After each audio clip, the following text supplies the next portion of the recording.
আর এগুলো কি অমিনহুম ইয়াবলুগু ইলা আনসাফি সাকাইহি, কিছু কিছু মানুষকে এমন আগুনে রাখা হবে যে তার পিণ্ডলি অর্থাৎ হাঁটুর 4 আঙুল নিচে পর্যন্ত তাকে আগুনে ডুবিয়ে রাখা হবে। এই আগুনে থাকো, কতদিন থাকবো মালিক আল্লাহ রাব্বুল আলামিন ধার্য করে দিবেন। 2 মাস থাকো, 1 মাস থাকো, 3 মাস থাকো, 1 বছর থাকো, তিনি জানেন। যখন আযাবটা হয়ে যাবে, তার গুনাহ মাফ হয়ে যাবে, আল্লাহ তাআলা তাকে টেনে নিয়ে যাবেন জান্নাতে। আবার নবীজি বলছেন মিনহুম মান ইয়াবলুগুন নার ইলা হিকওয়াইহি ওয়া ফি উনুকাইহি, কিছু কিছু মানুষের আগুনটা পাপ বেশি হওয়ার কারণে, অথচ সে লোকটা কলেমা পড়া মুসলমান ছিল, কত দূর আগুন এলো তো বলছে গলা পর্যন্ত চলে এলো। গলা পর্যন্ত আগুনে থেকে থেকে থেকে থেকে মুখটাকে আল্লাহ তাআলা বাঁচিয়ে রাখবেন, বাকি অংশকে আগুনে ডুবিয়ে রেখে তারপর জাহান্নাম থেকে পরিত্রাণ দেবেন। নবীজি শেষের বেলায় বলছেন অমিনহুম মান ইয়াবলুগু ইলা সাইরা জাসাদিহি ইল্লা মাকানু সুজুদে, কিছু কিছু মানুষকে সম্পূর্ণ আগুনে ডুবিয়ে দেওয়া যাবে, কিন্তু দুনিয়াতে যে সিজদা দিয়েছিল আল্লাহর নামে মসজিদে গিয়ে, মাঝে মাঝে হোক, 15 দিনে হোক, 8 দিনে হোক, 3 দিনে হোক, 2 দিনে হোক, মাঝে মাঝে মাঝে মাঝে আল্লাহর নামে কপালখানাকে জমিনে ফেলেছিল, এই সাজদার জায়গাটা নবীজি বলছেন এই জায়গাকে কিন্তু আগুনে ছুঁবে না, সাজদার জায়গাটাকে আগুনে পুড়াবে না। সারা শরীর পুড়বে, মাথা পুড়বে, চোখ পুড়বে, নাক পুড়বে, দেহ পুড়বে, হাত পুড়বে, কান পুড়বে, কিন্তু রাসূলুল্লাহ বলছেন তোমার সাজদার জায়গাটাকে আল্লাহ রাব্বুল আলামিন হরগিজ হরগিজ পোড়াবেন না। কিছুদিন পর যখন টেনে বার করা হবে এই লোকগুলোকে, ফেরেশতারা আল্লাহ তাআলাকে জিজ্ঞেস করতে যাবেন যে আল্লাহ, যাকে যাকে টেনে বার করতে আপনি বলছেন, এগুলোকে কি দিয়ে চেনা যাবে? তো কোরআন আল্লাহ তাআলা বলছেন ইয়ারিফুনাহুম বিসীমাহুম, ওদের কপালে যে সিজদার দাগ আছে, এই দাগটা দেখেই ফেরেশতারা চিনে নিবে এই লোকটা দুনিয়াতে ছিল নামাজি, কিন্তু 2 নম্বর নামাজি, আর নামাজ ছাড়াও পড়েছিল, আর নামাজের ধরাও পড়েছিল, এর দ্বারাই ভালো কাজও হয়েছিল, এর দ্বারাই মন্দ কাজও হয়েছিল, যার কারণে একে আল্লাহ তাআলা আযাব দিয়েছেন, কিন্তু সাজদার জায়গাটা আগুনে ছয়নি। আরে আমার ফেরেশতারা জাহান্নামীদের দিকে তাকাও, লক্ষ লক্ষ কোটি কোটি জাহান্নামী দেখতে পাবে, তাদের ভেতরে যাদের কপালখানা দেখবে যে সুরক্ষিত আছে, আগুনে ছয়নি, এমন মানুষগুলোকে ধরো আর তুলে আনো জাহান্নামের ভেতর থেকে। এখানেও কোয়ালিটি। তাহলে আপনাকে কি বলেছি কথা, যেইটুকু ঈমান আছে সেইটুকুকে যদি পারেন তো উপর লেভেলে নিয়ে যান, আর যদি না পারেন তাহলে এই ঈমানের গায়ে যেন দাগ না লাগে, এই ঈমানটাকে নষ্ট হতে দিয়েন না। ঈমানের দুশ্মন মানে কখন যে আঁচড় পড়ে যাবে ঈমানে, বেখেয়ালে থেকে যাবেন, বরবাদ হয়ে যাবে। আবুল আলা বলে এক সাহাবী, তিনি বলছেন যে আমার সাথে একদিন বারা ইবনে আজিব বলে এক সাহাবীর দেখা হলো, আমি ওকে সালাম দিলাম, আসসালামু আলাইকুম। সালাম দেওয়ার পরে আমি ওনাকে বলছি তুবা আলাকুম, আরে আপনাদের তো খুশনসিবি, আপনাদের তো কপাল, আপনারা তো ভাগ্যবান।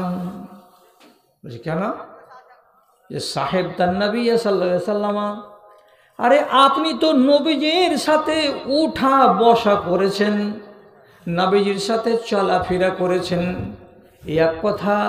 2 নম্বর কথা, বায়াতা তাহতা শাজারাতে, আপনি তো মক্কা নগরীতে একবার রাসূল করিম সাল্লাল্লাহু আলাইহি সাল্লাম বয়াত নিয়েছিলেন সাহাবীদের কাছে, বাবুরের গাছের তলায় দাঁড়িয়ে, নিচে হাতখানা রসুল রেখেছিলেন, বাম হাতখানা, আর তারপরে ডান হাতখানা এমনি করে চাপালেন, চাপাবার পরে যত সাহাবী ছিল সমস্ত সাহাবীকে ডেকে বললেন, সাহাবীরা আমার হাতে হাত দাও আর বয়াত করো, আমার হাতে হাত দাও আর বয়াত করো আর চলে যাও।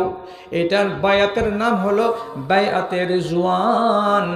বাবুরের গাছের তলায় যারা নবীজির হাতে হাত দিয়ে বয়াত করেছিল বিশেষ কথার উপরে, তো আল্লাহ পাকের নবী পরবর্তী সময়ে বলেছেন, আল্লাযীনা বায়াউ তাহতা শাজারাতে লা ইয়ামুসসুহুমুন নারু ইনশাআল্লাহ।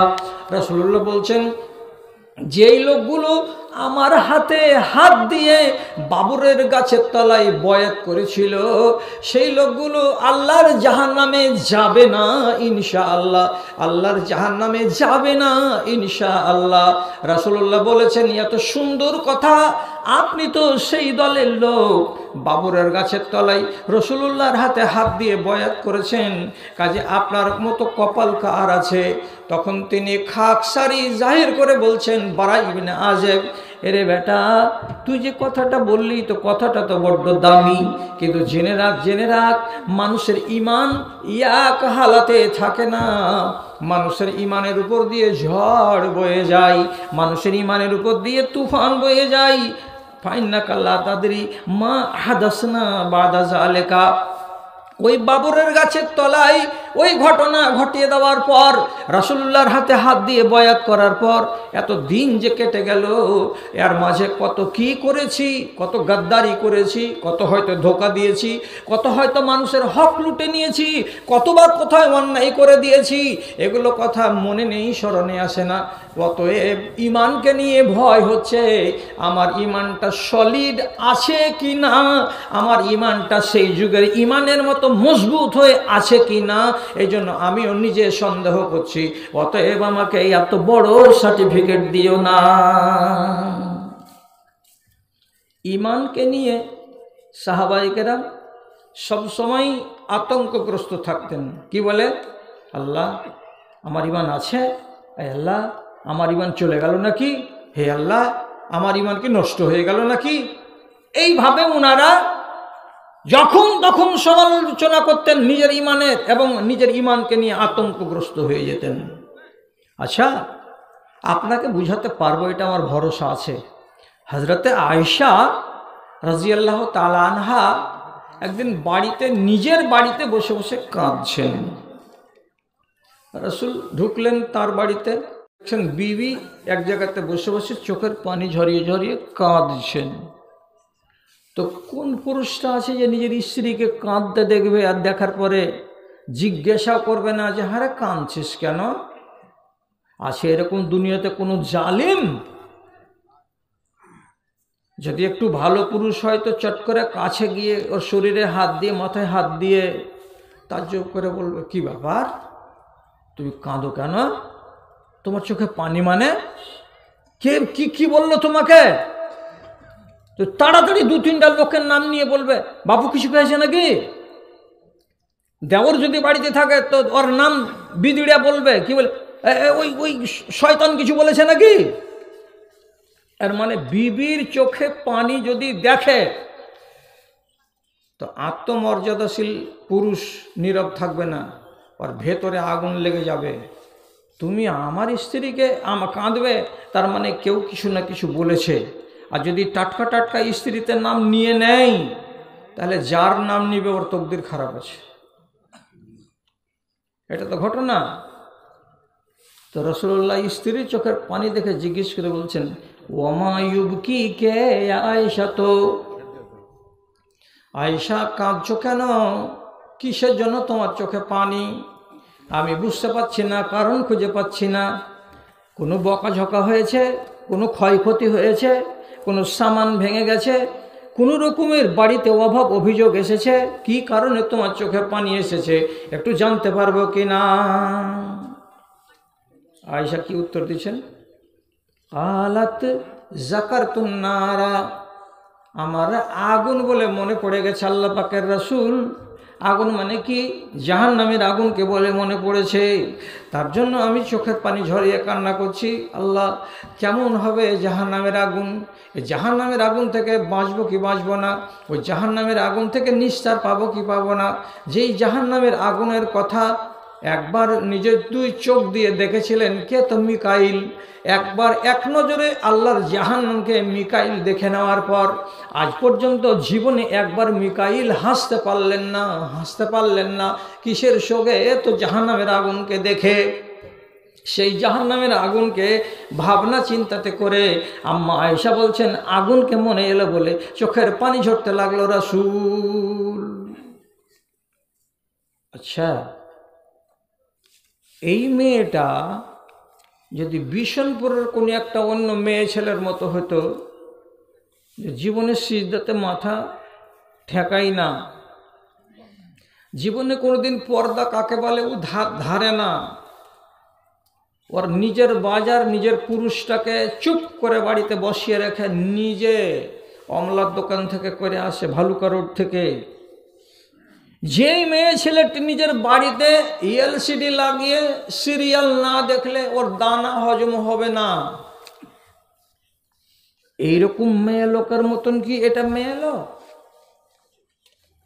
আমার গ্রামের মেয়ে যদি কাঁদে এরকম করে যে আগুন বলে মনে পড়ছে বলে কাঁদছি, তাহলে তো শোভা পায় যে ঠিকই এরা গুনাহগার মানুষ আছে, কাঁদছে জাহান্নামের আগুনকে বলে, কি হবে আল্লাহ?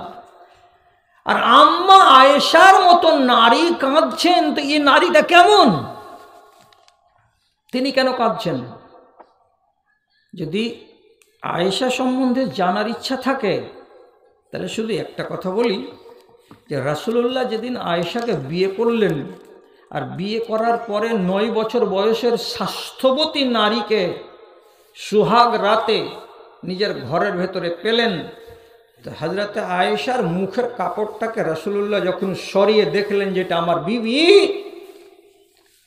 তো তিনি নিজে বলছেন কাদ রাআইতুকে মাররাতাইনি, হে আমার বিবি আয়েশা, তোমার এই চেহারাটা আজকে আবু বকরের বাড়ি গিয়ে তোমাকে কবুল করে নিয়ে এসে সোহাগ রাতে যখন দেখলাম, তো তোমার চেহারাটাকে দেখে ভালো করে মাথাতে চলে এলো, স্মরণ চলে এলো যে তোমার চেহারাটা বিয়ে হওয়ার আগে আমি 2 বার দেখেছি, আমার ভালো করে মনে আছে। আয়েশা বলছেন আপনি যেদিনই আমার বাপের সাথে দেখা করতে আমাদের বাড়ি এসেছেন, বাইরে এসে আওয়াজ দিয়েছেন আবু বকর, তখনই আমরা বাড়ির মেয়েরা ঘরের ভেতরে সাটাম, কেউ বাইরে থাকতাম না। কি করে দেখলেন আপনি? আমি বাজারে মেয়ে নই, আমি কোনোদিন বাইরেও যাইনি যে আপনি আমাকে দেখে নিয়েছেন যে এটা আবু বকরের বেটি, না, এটা মানতে পারলাম না। সহিহ হাদিস। রাসূলুল্লাহ বলছেন আমি একদিন বসে আছি কাবার প্রাঙ্গণে, এমন সময় আমার সামনে হাজির হলেন জিবরিল আলাইহিস সালাতু ওয়াস সালাম, ওয়া মাহু খিরকাতুন মিন খাদরা, এবং জিবরিল আমিনের হাতে একটা সবুজ রঙের রেশমের কাপড় দেখতে পেলাম, ন্যাকড়া বা তেনা বা একটা কাপড়, তাতে কি যেন পেঁচানো আছে, পেঁচিয়ে নিয়ে আছেন। রাসূলুল্লাহকে বলছেন জিবরিল এই যে এটা হাতে করেন। আল্লাহ পাকের রাসূল বলছেন আপনি কি এনেছেন আসমান থেকে কাপড়ে মুড়িয়ে, কাপড়ে পেঁচিয়ে, আপনি খুলেন, খুলে আমাকে দেখান। হযরতে জিবরিল রেশমের কাপড়টাকে এমনি করে পটিটাকে খুললেন, আর খোলার পরে একটা এরকম কাগজে আল্লাহ পাকের রাসূলের হাতে ধরিয়ে দিয়ে বলছেন এনেন, এই যে নেন, এটা নেন। রাসূলুল্লাহ বললেন আমি ওই কাগজখানাতে যখন দেখছি, তো ওই কাগজে একটা সুন্দরী, একটা ধপধপে সাদা একটা রমণীর ছবি লাগানো আছে। সেই ছবিটাকে আমি দেখলাম, আর দেখার পর আমি জিবরিলকে বললাম এটা কে? তখন আমাকে জিবরিল জবাব দিয়ে বলছেন হাযিহি যাওজাতুকা ফিদ দুনিয়া ওয়াল আখিরা, এটা আপনার স্ত্রী হলো, এটা দুনিয়াতে আপনার স্ত্রী, এবং এটাকে আল্লাহ রাব্বুল আলামিন আখেরাতে জান্নাতে আপনার স্ত্রী বানাবেন। তাহলে আয়েশা আপনার দুই জাহানের স্ত্রী, দুনিয়াতে যতদিন থাকবেন ততদিনের স্ত্রী আয়েশা, এবং যেদিন জান্নাতে আপনি যাবেন তখন আপনার সাথে এই আয়েশাই আপনার বিবি হয়ে থাকবে। তাহলে আয়েশা হলেন দুই জাহানের স্ত্রী আপনার। একটু কথা বলেন, এই হাদিসটা রাসূলুল্লাহর মুখ থেকে আম্মা আয়েশা শুনেছেন না শুনেননি? শুনেছেন। উনি তো বলছেন যে চেহারা আমি দেখেছি দুবার। কখন দেখলেন? তার রাসূল কি বলছেন যে এইভাবে দেখেছি। ওই চেহারা কাজকে মিলাচ্ছি তো ওই চেহারার তোমার চেহারা এক।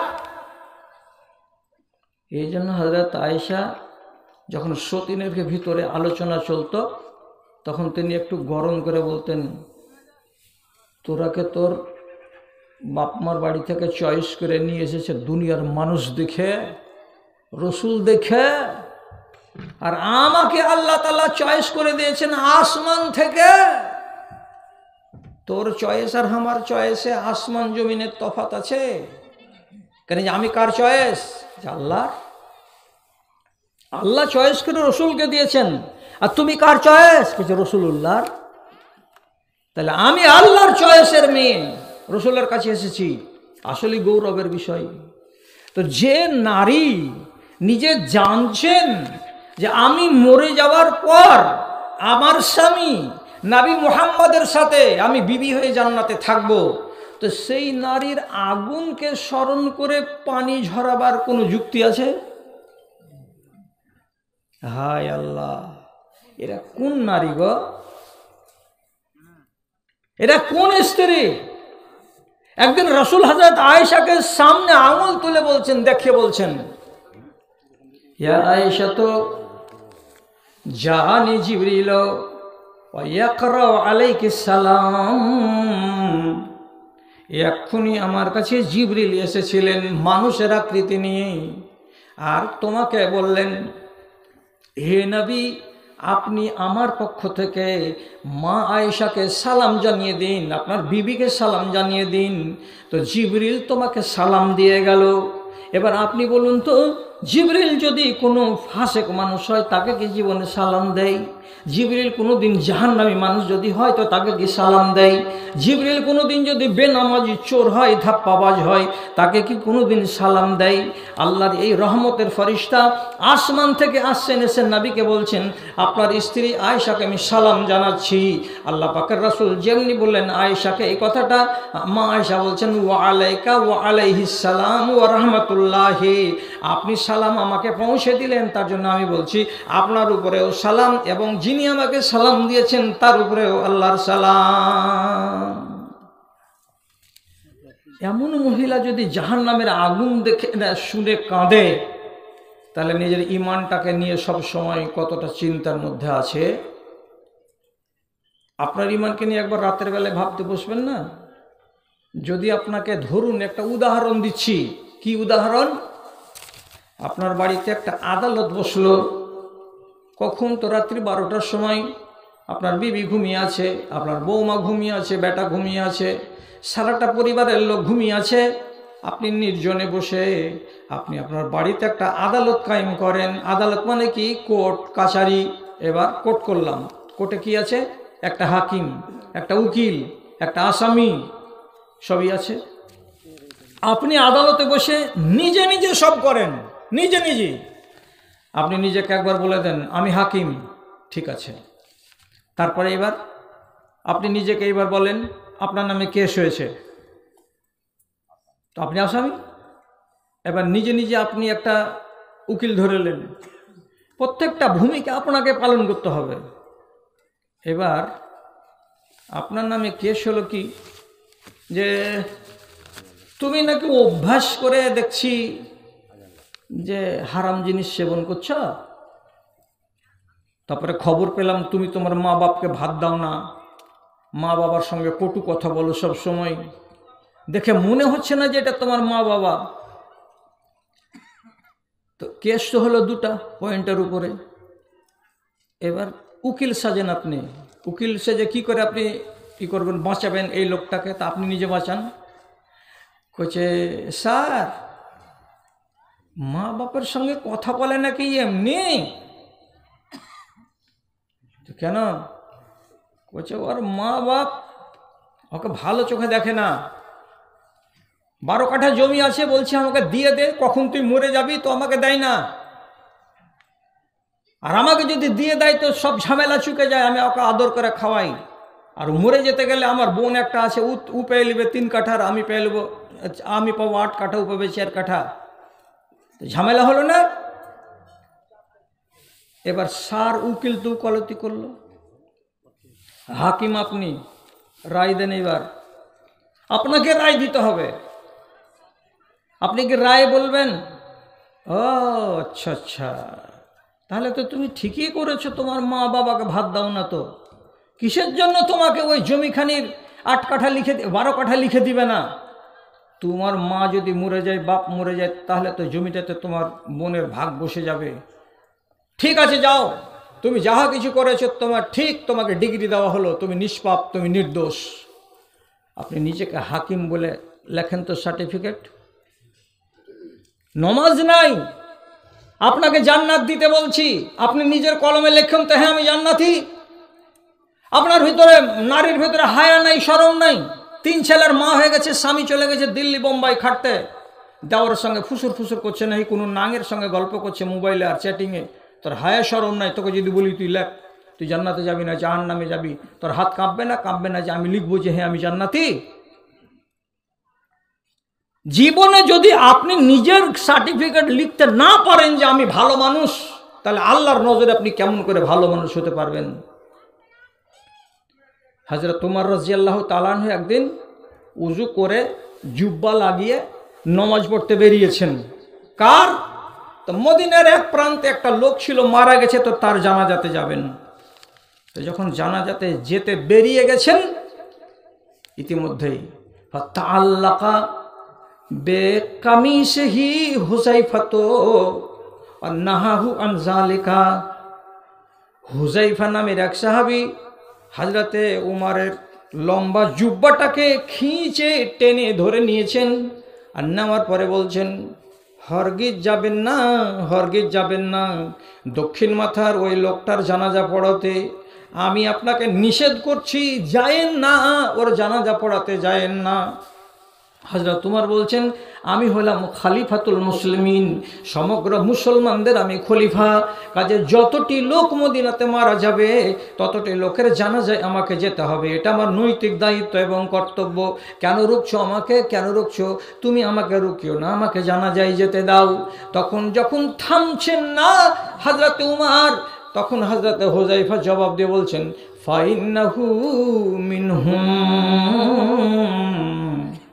হে খলিফাতুল মুসলিমিন, আপনাকে একটা কানে কানে খবর দিই, মদিনাতে কিছু লোক আছে, তাদের নাম মুনাফিকের খাতায় লেখা আছে, মুনাফিকের খাতায় তোলা আছে তাদের নাম। তো মুনাফিকের জানাজা আল্লাহ রাব্বুল আলামিন জিন্দগির মতো মুমিনকে পড়তে নিষেধ করেছেন। রাসূলুল্লাহ সাল্লাল্লাহু আলাইহি সাল্লাম জীবনে একবার এক মুনাফিকের জানাজায় চলে গেছিলেন। তো আল্লাহ তাআলা তার বিষয়ে আয়াত নাজিল করে দিয়ে বলে দিয়েছিলেন জীবনে কোনো দিন আর নবীজি আপনি এইরকম মুনাফিকের জানাজায় যাবেন না এবং মুনাফিকের কবরের কাছে দাঁড়িয়ে দাঁড়িয়ে দোয়া করবেন না। তো রাসূলুল্লাহকে জিন্দেগির মতো নিষেধ করে দেওয়া হয়েছে কোনো মুনাফিকের জানাজায় যেন না যান। তাহলে আপনি তার খলিফা, 2 নম্বর উসমান, 2 নম্বর উমর ফারুক, আপনি কেন একজন মুনাফিকের জানাজায় যাবেন? আপনারা তো বলবেন যে একটা সাহাবী বলে দিল যে এই লোকটা মুনাফিক, কাজে আপনি জানাতে যাবেন না, তো তুমি জানলে কেমন করে? ভালো করে শিখে নেন। রাসূলুল্লাহ ভেদের কথা বলতেন একটা লোককে দুনিয়ার, তার নাম কি? তো তার নাম হুযায়ফা রাদিয়াল্লাহু তাআলা আনহু। ভেদের কথা উনি কাউকে বলতেন না, ভেদের কথা বিবিকেও বলতেন না, ভেদের কথা আবু বকরকেও বলতেন না, ভেদের কথা উমরকেও বলতেন না। ভেদের কথা কটা লুকায়িত কথা ছিল, সে সমস্ত লুকায়িত কথাগুলোর ভেতরে এইটা হলো একটা যেটা জানতেন কে? তো একজন মাত্র সাহাবী, তার নাম হুযায়ফা রাদিয়াল্লাহু তাআলা আনহু। রসুল্লাহ তার কানে কানে বলে দিয়েছিলেন, এ হুযায়ফা, মদিনার এই লোকটা হলো মুনাফেক, এই লোকটা হলো মুনাফেক, এই লোকটা হলো মুনাফেক। আল্লাহ পাকের রসুল কিছু কিছু লোকের নাম গণনা করে দিয়ে বলেছিলেন এরা হলো মুনাফেক। কিন্তু জীবনে কোনো দিন কাউরি সামনে প্রকাশ করবে না, কাউকে বলবে না, কাউকে জানতে দেবে না, তোমার মুখ থেকে যেন লিক না হয়। এজন্য হযরতে হুযায়ফাকে বলা হয় সাহেবু সিররিন নবী সাল্লাল্লাহু আলাইহি সাল্লাম। ইনি রাসূলুল্লাহর ভেদ জানতেন, এছাড়া অন্য কোনো সাহাবী জানতেন না। তো যখন সমস্ত সাহাবী জানেন যে রাসূলুল্লাহর ভেদের কথা, রাজের কথা, গোপন কথা কে জানেন, তো একমাত্র হুযায়ফা জানেন। তখন হুযায়ফা যেমনি বললেন, এই লোকটা যে মারা গেছে, যার জানাজাতে আপনি যাচ্ছেন, এটা হলো মুনাফিক, ওর জানাজায় যাবেন না। তখন হযরত উমর আশ্বস্ত হলেন, হওয়ার পরে বলছেন ঠিক আছে তাহলে যাব না। কথা তো শেষ হয়ে যাওয়ার কথা, কিন্তু শেষ হচ্ছে না কেন? সাথে সাথে হযরতে উমর হুযায়ফাকে মানুষের ভিড় থেকে টেনে একটু আড়ালে নিয়ে গেলেন। আর আড়ালে নিয়ে যাওয়ার পরে বলছেন, হুযায়ফা, তোমাকে আল্লাহর কসম দিয়ে বলছি, তোমাকে আল্লাহর কসম দিয়ে বলছি, দয়া করে বলো তো ভাই, যতটি লোকের নাম রাসূলুল্লাহ নিজের জীবনে কি করেছিলেন, মুনাফিকের তালিকায় অন্তর্ভুক্ত করেছিলেন, সেই মুনাফিকের তালিকায় উমরের নাম আছে না নাই? আহারে, উমরের নাম আছে না নাই? একটু দেখে দে তো ভাই, একটু বলে দে তো ভাই, উমরের নাম আল্লাহ না করে যে ওই খাতাতে আছে, ওই তালিকাতে আছে। যদি ওই তালিকাতে থাকে তো আমাকে আউট করে দাও, আমি আল্লাহ রাব্বুল আলামিনের কাছে কেঁদে কেটে মাপ চাইব। আর যদি না থাকে তো আমাকে সংবাদটা দাও। ঈমান নিয়ে এত সংশয় কেন? কত ভয় ঈমানকে নিয়ে। অথচ হযরত উমরের সম্বন্ধে আপনাকে একটাই শুধু আর হাদিস বলি। কি হাদিস? রাসূলুল্লাহ বলছেন, ওরে জাত আলাইয়া না আসুন, আজকে রাত্রিতে আমার সামনে কিছু কিছু মানুষকে পেশ করা হলো। ও আলাইহিম কামিসুন, যতটি লোককে আমি স্বপ্নে আজকে দেখতে পেলাম তাদের প্রত্যেকের গায়ে জামা আছে। বাজহুম এলা সাদি, কিছু কিছু লোকের জামা দেখতে পাচ্ছি তার বুক বরাবর জামাটা লম্বা নয়, চওড়া নয়, ঝুল নয়, মাত্র ব্লাউজের মতো বুক বরাবর হয়ে আছে। ও বাজহুম এলামা দুনাহু, কিছু কিছু লোক দেখতে পেলাম তার গায়ে জামাটা আছে তো তার কোমর পর্যন্ত আছে। আবার কিছু কিছু লোককে দেখতে পেলাম তাদের গায়ে জামা আছে তো তাদের জামাটা এলা আনসাফে সাকাইহে, তাদের পিণ্ডলি পর্যন্ত, হাঁটুর নিচু পর্যন্ত ঝুলে আছে। ইতিমধ্যেই ওরে আলাইয়া উমর, এমন সময় অনেক লোকের ভিড়ে হঠাৎ করে দেখতে পাচ্ছি উমরকে আমার সামনে হাঁটতে। ওয়াহুয়া ইয়াজুররু কামিসহু, তো উমরের গায়ে যেটা জুব্বা আছে, তো কিছু লোকের জুব্বা ছিল বুক বরাবর, কিছু লোকের জুব্বা ছিল কোমর বরাবর, কিছু লোকের কামিজ ছিল হাঁটু বরাবর, কিছু লোকের কামিজ ছিল পিণ্ডলি বরাবর। আর উমরের গায়ে যেটা জুব্বা আছে, যেটা কামিজ আছে, ও যদি হাঁটছে তো 3 হাত পিছন দিকে তার জুব্বাটা জামিনে ছাছড়াচ্ছে, ধুলোতে ছাছড়াচ্ছে আর হেঁটে হেঁটে চলে যাচ্ছে। তার মানে কি, তার শরীরটা 5.5 ফিট যদি লম্বা হয় তো আল্লাহ তাআলা তার গায়ে জামা ঝুলিয়ে রেখেছেন কতটা, তো বলছে 8.5 ফিট লম্বা জামা গায়ে দিয়ে হাঁটছেন এখানে, তো জুব্বার পিছন অংশ 3 ফিট দূরে ঝুলে যাচ্ছে। এত লম্বা জুব্বা কেন উমরের গায়ে? রসুলকে সাহাবায়ে কেরাম তৎক্ষণাৎ জিজ্ঞেস করে বলছেন, ফামা আউয়ালতাহু ইয়া রাসূলুল্লাহ, হে আল্লাহ পাকের রসুল, এই স্বপ্নের ব্যাখ্যাটা কি করলেন আপনি বলুন তো। তখন রসুল্লাহ বলছেন, এটা হলো দ্বীন, এটা হলো ঈমান। কিছু মানুষের ঈমান আমার সাহাবীদের ভেতরে কোয়ান্টিটি কতটা আছে, তো বুক বরাবর আছে, তার মানে কি কম ইমান। আমার সাহাবীদের ভেতরে কিছু লোকের ইমান আছে পেট বরাবর, তার মানে এর থেকে কিছুটা বেশি। আমার সাহাবীদের ভেতরে কিছু লোকের ইমান আছে পিণ্ডলি পর্যন্ত, তার মানে যথেষ্ট। আবার উমরের গায়ে যেটা ইমান আছে এত লম্বা, এত চওড়া, এত বেশি ইমান যে অন্যান্য লোকের তুলনায় উমরের ইমান অনেক বেশি, অনেক বেশি, অনেক বেশি। তাহলে রাসূল যেই লোকটাকে স্বপ্নে দেখতে পাচ্ছেন যে তার জুব্বা এত লম্বা, মানে তার দিন আর তার ঈমান এত লম্বা, তার ঈমানের উপরে কোনো সংশয় আছে? এক পয়সা নেই।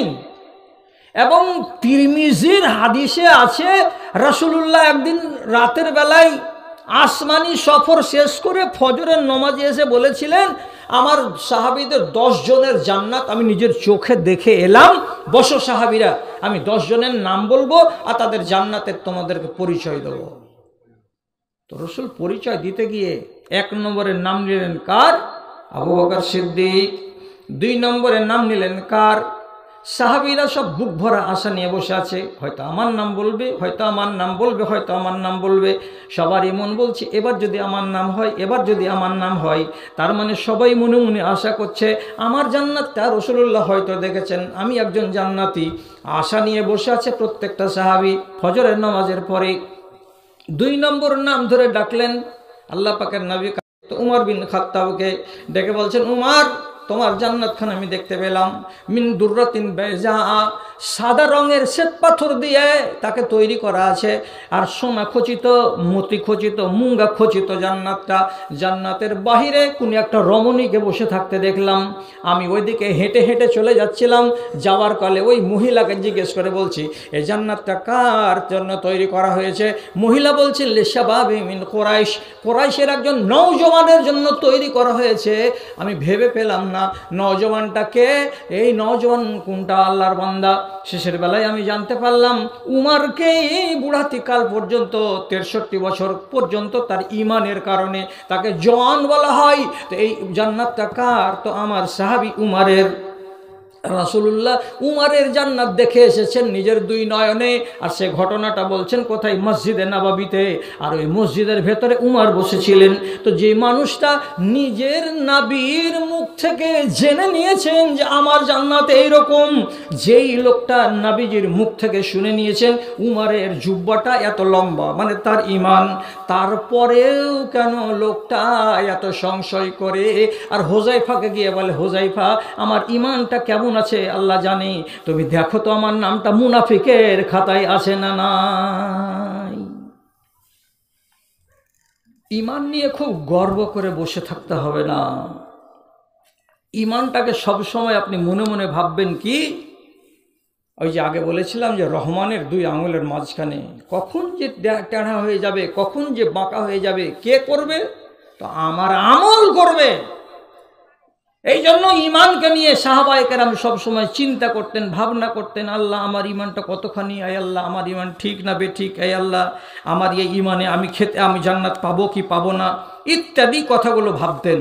তো এইভাবে ভেবে ভেবে যদি সাহাবায়ে কেরামের জিন্দেগি কাটে, তাহলে আপনাদের মতো আর আমাদের মতো এই মানুষগুলোর ঈমান কয় না যে দাদা? আমাকে ভাবতে হবে কি হবে না, আর আমাকে আমার ঈমান নিয়ে সবসময় সতর্ক থাকতে হবে কি না।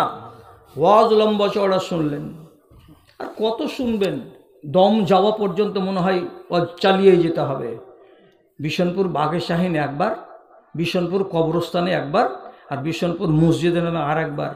ফের যে কার নামে কে ডাকবে তো আল্লাহ তাআলা জানে। তো গ্রামের মুলবি পে একবারে পোঁটাপড়ি মনে করিও না। হ্যাঁ, আমি খেয়েছি কি খাইনি এখন পর্যন্ত গাব্বার খোঁজ নেইনি। আমি কোনখানে শুয়েছি কি শুয়েনি আমার এখন পর্যন্ত কেউ খোঁজ নেয়নি। আমার বাপের বাড়ি বিশনপুরে, তাই বলে তুমি আমাকে একবারও বলবে না যে তুমি খেয়েছো না খাওনি।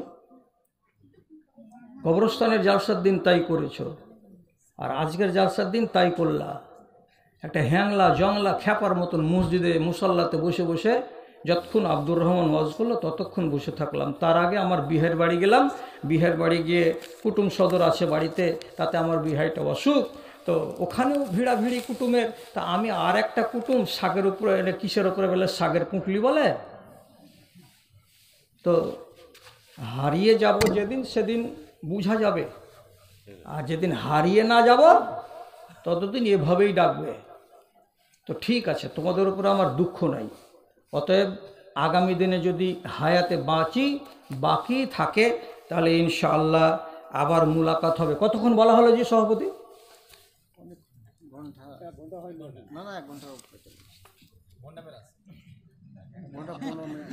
1 ঘন্টা 15 মিনিট হয়েছে। 1 ঘন্টা 15 মিনিট। ঘড়ি দেখতে হয়, ভুল করছি না, কেউ ভুল করছে, বেশি হলো টাইম। তো যাই হোক, 10:30টাতে শুরু করেছি। না, হ্যাঁ, তো যাক, যেমন তাই হোক। 1 ঘন্টা পার হয়েছে কি হয়নি? তাহলে কেন?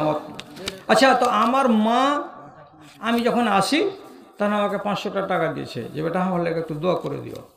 আর আমি যখন আমার বিহাই মাস্টার আফসার আলীকে দেখে টেকে ওর বাড়ি থেকে আসছিলাম, তখন আমার বিহাই অসুস্থ মানুষ। তো আপনাদের 10-এর কাছে খুব বুক ভরা আশা নিয়ে খাস করে দোয়া চেয়েছেন, কেন যে উনি একটু জটিল রোগে আক্রান্ত আছেন। তার জন্য উনি 2000 টাকা দিয়ে পাঠিয়েছেন। তো মাস্টার আফসার আলীর জন্য আপনারা হাত তুলেন না তুলেন সেটা আপনাদের ব্যাপার, কিন্তু অবশ্যই মনে মনে বা মুখে মুখে একটু দোয়া করে দেন। তার জন্য একটু দোয়া করছি। আল্লাহুম্মা আনতাস সালাম ওয়া মিনকাস সালাম তাবারাকতা ইয়া যাল জালালি ওয়াল ইকরাম ইয়া আরহামার রাহিমিন ইয়া হাকামাল হাকিমিন ইয়া সারিফুল মুস্তাশরিকিন ইয়া গিয়াসাল মুস্তাগিসিন রব্বানা আলাইকা তাওয়াক্কালনা ওয়া ইলাইকা নাবনা ওয়া ইলাইকাল মাসির। আল্লাহুম্মা ইগফির লিআবাইনা ওয়া লিআজদাদিনা ওয়া লিউম্মাহাতিনা ওয়া লিআসাতিজিনা ওয়া লিশুয়ুখিনা ওয়া লিআহবাবিনা ওয়া লিমান হাক্কুন আলাইনা ওয়া লিজামিল মুমিনিনা ওয়াল মুমিনাত والمسلمين والمسلمات الأحياء منهم والأموات إنك مجيب الدعوة برحمتك يا أرحم الراحمين عذب الباس رب الناس اشف أنت الشافي لا شفاء إلا شفاءك شفاء لا يغادر سقما। পরবর্তীকার আলম, তোমারই বান্দা অসুখ অবস্থায় আছে, আয় আল্লাহ তুমি তাকে শেফায়ে কামিলা দাও, আজেলা দাও। রব্বে কারীম, এটা যেন তার জন্য বড় ধরনের আজমাইশ না হয়। আয় আল্লাহ, আমরা ছোটোখাটো ইমানের মুসলমান, রব্বে কারীম বেশি লম্বা চড়া ইমানের পরীক্ষা হতে গেলে আমরা সামাল দিতে পারবো না। এই আল্লাহ তাআলা তার গুনাহ খাতাকে তুমি মাফ করো এবং তার খেসারত থেকে তুমি তাকে মুক্তি দাও। এই রব্বে কারীম, যত তাড়াতাড়ি সম্ভব তুমি আহকামুল হাকিমিন, তুমি ডাক্তারের ডাক্তার, তুমি হাকিমের হাকিম। আল্লাহ তোমার খাস রহমত নাজিল করো এবং তাকে তুমি শেফায়া দাও। রব্বানা আফরিক আলাইনা সাবরান ওয়া সাব্বিত আকদামানা ওয়ানসুরনা আলাল কওমিল কাফিরিন। সুবহানা রাব্বিকা রাব্বিল ইজ্জাতি আম্মা ইয়াসিফুন ওয়া সালামুন আলাল মুরসালিন আলহামদুলিল্লাহি রাব্বিল আলামিন। আচ্ছা, তো 11:30 হয়ে গেল, ঠান্ডার রাত। এ করতে করতে সারতে 12টা হয়ে যাবে। তো তার আগে আপনারা মজলিস যে ছাড়বেন, তো আমি তো শেষকার গরিব ফকির মানে আদায়কারী, আমি খুব বেশি টাকা কারোর কাছে দাবি করি না। পকেটে যেটি আছে ঝেড়ে ঝুড়ে ওইটি দেন। তার মানে 50, 100 আর 20 আর 30। তো যতটি লোক আছেন ততটি লোক যদি আমাকে 20 টাকা করে দেন তাহলে অনেকটি হবে। তো প্রথম নম্বরে কে আসবেন? খালি হাতে কিন্তু যেতে দিইনি আপনাকে, খালি হাতে আপনাকে যেতে বলছি না, যেটা আছে সেটা দেন। ডক্টর হেদায়েতুল্লাহ 5000 টাকা। এতক্ষণে হেদায়েতুল্লাহর হাজিরি পাওয়া গেল। আমার পরিবার থেকে 5000। আচ্ছা আচ্ছা, আমার শাশুড়ি 3000 মৃত্যু হয়ে গেছে। আচ্ছা, তোমার শাশুড়ির পক্ষ থেকে মৃত্যু হয়েছে, তার জন্য 3000 টাকা। আচ্ছা, আলহামদুলিল্লাহ। আর আমার এ বাবাজির মা দিয়ে পাঠিয়েছে 3000 টাকা। মাশাআল্লাহ, আলহামদুলিল্লাহ, জাযাকাল্লাহ। রফিকুল দিল্লি থেকে 5000 টাকা। ভোলা, আচ্ছা, মাশাআল্লাহ। এই যে দেখো 500 টাকা দান করছে, আলহামদুলিল্লাহ। এই একজন 50, একজন 100 টাকা মধ্যপাড়া থেকে, আর একজন 30 টাকা, আলহামদুলিল্লাহ। আরেকজন 500 টাকা, আর একজন 100 টাকা। আসুন, কম করে আমি চেয়েছি, দেন। আলহামদুলিল্লাহ। আরেকজন 200 টাকা। তোমার আদেশে দিন চলে যায়। আরেকজন 200 টাকা দান কবুল করো পাক। সুবহান মিটা মনে আর মানে আমিন। আরেকটা মেয়ে ছেলে একটা চাঁদির আংটি দিয়েছে, আলহামদুলিল্লাহ, মাশাআল্লাহ। আরেকজন দিয়েছে 50 টাকা, আরেকজন দিয়েছে 300 টাকা, দান কবুল করো পাক। সুবহান। আরেকজন দিয়েছে 100 টাকা, আরেকজনকে দিয়েছে 50 টাকা। আল্লাহ তুমি তার প্রতি হও সখাতারে দেখো সত্যপথের রেখা। আরেকজন দিয়েছে 100 টাকা, দান কবুল করো পাক। সুবহান। আরেকজন 200 টাকা, আরেকজন 10 টাকা, আরেকজন দিয়েছে 10 টাকা। আল্লাহ তুমি তাদের দানকে সাদরে গ্রহণ করে নাও। যে আশায় দান করছে আশাকে পূরণ করো, আমিন আমিন। আরেকজন 100 টাকা, আরেকজন 20 টাকা, দান কবুল করো পাক। সুবহান মিটা মনে আর মানে আমিন। তোমার আদেশে আরেকজন 300 টাকা, আরেকজন 50 টাকা, দান কবুল করো পাক। সুবহান মিটা মন আরমান। আরেকজনকে দিয়েছে 20 টাকা, আল্লাহ তুমি তার প্রতি সখা, মাশাআল্লাহ আলহামদুলিল্লাহ জাযাকাল্লাহ। আরেকজন 120 টাকা, সিভিল বাস রব্বানা শেষ ফান্দা শাফিলা শিফা আল্লাহ শিফাওকা। আরেকজন দিয়েছে 50 টাকা দান, বেনামি 1500 টাকা দান করেছে। আল্লাহ তোমার বান্দারা